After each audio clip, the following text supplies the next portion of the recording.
In this video, I'd like to follow up on my previous Kreia's Conundrums video entitled Help, and talk about some things that occurred to me after I made the video and things that I couldn't find a way to fit into the main video. The first thing I want to mention actually connects with two of my Kreia's Conundrums videos, Help and Machines. In Machines, I mentioned that Kreia adapts and isn't beyond rethinking her stances under the right circumstances. After sparring with Visage and speaking to Kreia about how she used the sparring session to also test Visage, if you choose the right responses, she will say what she said in the clip I used. Any being that gives up its will, that allows itself to be used in such a way, deserves such a fate. But after that, the exile can tell her this. So you are saying that if the Force uses us all, our lives deserve to be used and discarded? The exile has uncovered a flaw in Kreia's philosophy. Remember that no philosophy, ideology, religion, political movement, or anything developed by imperfect beings such as humans can be without any flaw. Why fight against the Force at all if we deserve to be used by it? The Force isn't like those exchange thugs on Nar Shaddaa. That guy dug himself into that hole. With the Force, however, there is zero choice. Once you're born, the Force flows through you, and you have no say in the matter. We deserve to be slaves to the Force simply by existing? Kreia starts to understand this, and so she says, Yes, that is what I am saying, but I did not expect you to say such. Perhaps it is time I considered my methods in this instance, but I will not deny that she could prove useful to us. She says, in this instance, which is also very important.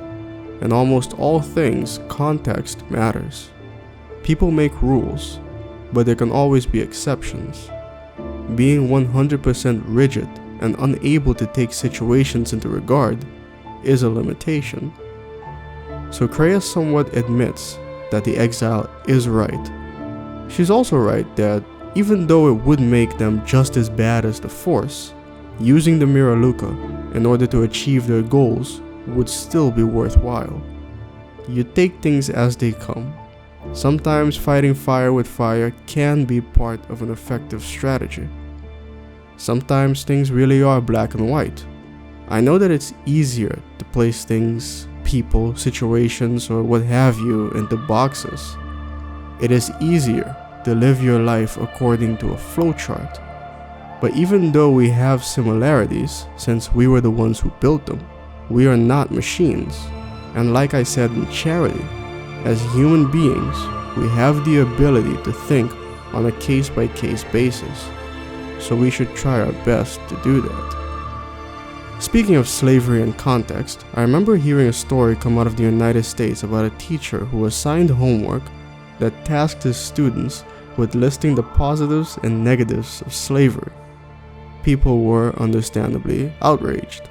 But I saw that and thought, inappropriate, sure, but clever if used a certain way and with the right intentions. Because one kid that I know of wrote not applicable on the positive side. That is the correct answer. It's the kid that comes in with the long list of positives that you have to sit down and have a talk with. But I don't know what this teacher intended. Even so, he should have known that people might not take kindly to the assignment. Now let's talk about Wookiees. The tradition of a life debt is not exclusive to the Wookiee species, but they take it very seriously, perhaps more so than any other race. It's a tradition that has gone on for so long that it's now psychologically hardwired into the entire species. Does a life debt essentially turn a Wookiee into a slave? Kreia is very much against people turning themselves into slaves.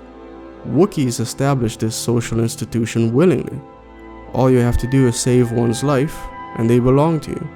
What if you were the one who placed their life in danger in the first place? If the Wookiee never finds out, and you swoop in and save them, then you orchestrated the acquisition of a near-perfect slave. Kreia knew this, so Hanhar never stood a chance. A life debt is supposed to be noble. Someone placed their own lives on the line to save yours. It is a debt that some might say cannot be repaid.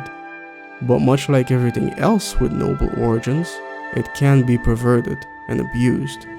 It isn't unheard of for a life debt to be pledged and the recipient goes on to mistreat or abuse the person sworn to them, leaving no distinction between it and slavery.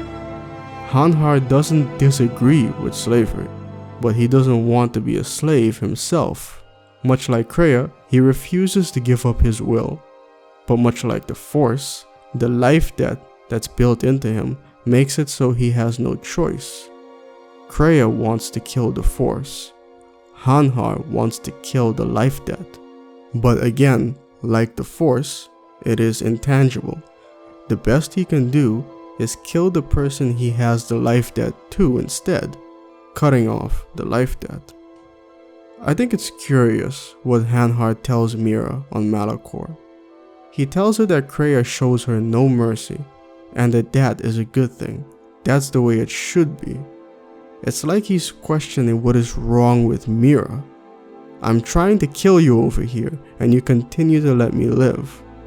If I give in and pledge a traditional life debt to you, that would be me foolishly turning myself into a slave, so treat me as such. Finally, I want to end on a little story around the example I used about helping people when they're in danger.